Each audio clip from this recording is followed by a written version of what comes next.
जय श्री राधे। जागरण 26 सितंबर 2021। भारत अमेरिका की बात। गति 120 शब्द प्रति मिनट, कुल शब्द 430। प्रारंभ करें।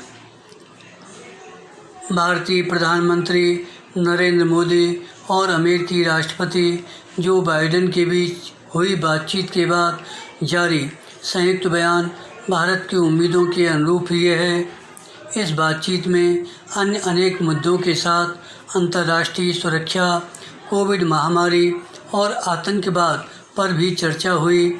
आतंकवाद पर चर्चा के दौरान अफगानिस्तान का जिक्र होना ही था। इस दौरान दोनों देशों ने जिस तरह तालिबान को इसके लिए आगाह किया कि अफगानी क्षेत्र का इस्तेमाल किसी देश को धमकाने और आतंकियों को प्रशिक्षण या शरण देने के लिए नहीं होना चाहिए, उससे यही पता चलता है कि अफगानिस्तान के हालात भारत एवं अमेरिका के साथ पूरी दुनिया के लिए चिंता का विषय बन गए हैं। उम्मीद है कि इस बातचीत में भारतीय नेतृत्व अमेरिकी राष्ट्रपति को यह समझाने में सफल रहा होगा कि तालिबान को नियंत्रित करने और उसे सही राह पर लाने में सफलता तब मिलेगी जब पाकिस्तान को काबू में किया जाएगा।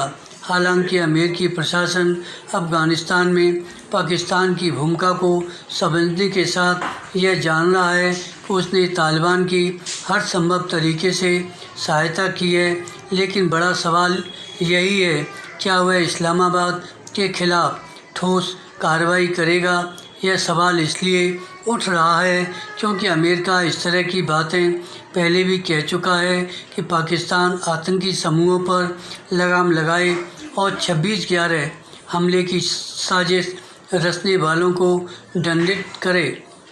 यह निराशाजनक है कि एक अरसे से अमेरिकी प्रशासन यह सुनिश्चित करने के लिए सक्रिय नहीं हो रहा है कि पाकिस्तान यह सब करे। पैरा अमेरिका को यह समझना होगा कि उसके ढुलमुल रवैये के कारण ही पाकिस्तान आतंकवाद को समर्थन देने में लगा हुआ है। उसे यह भी देखना होगा कि पाकिस्तान और चीन किस तरह अपने स्वार्थों के लिए तालिबान की पैरवी करने में लगे हुए हैं। यदि अमेरिका ने पाकिस्तान पर समय रहते अंकुश लगाया होता तो शायद तालिबान अफगानिस्तान में इतनी आसानी से काबिज नहीं हुए होते। इतना ही नहीं, उस समझौते की धज्जियां भी नहीं उड़ी होती जो अमेरिका और तालिबान के बीच हुआ था। कम से कम अब तो अमेरिका को इसमें कोई संदेह नहीं होना चाहिए कि पाकिस्तान आतंकवाद का इस्तेमाल राजनीतिक हथियार के रूप में कर रहा है। जैसा कि भारतीय प्रधानमंत्री ने संयुक्त राष्ट्र महासभा के मंच से कहा, इसी मंच से उन्होंने संयुक्त राष्ट्र सुरक्षा परिषद में सुधार को भी रेखांकित किया।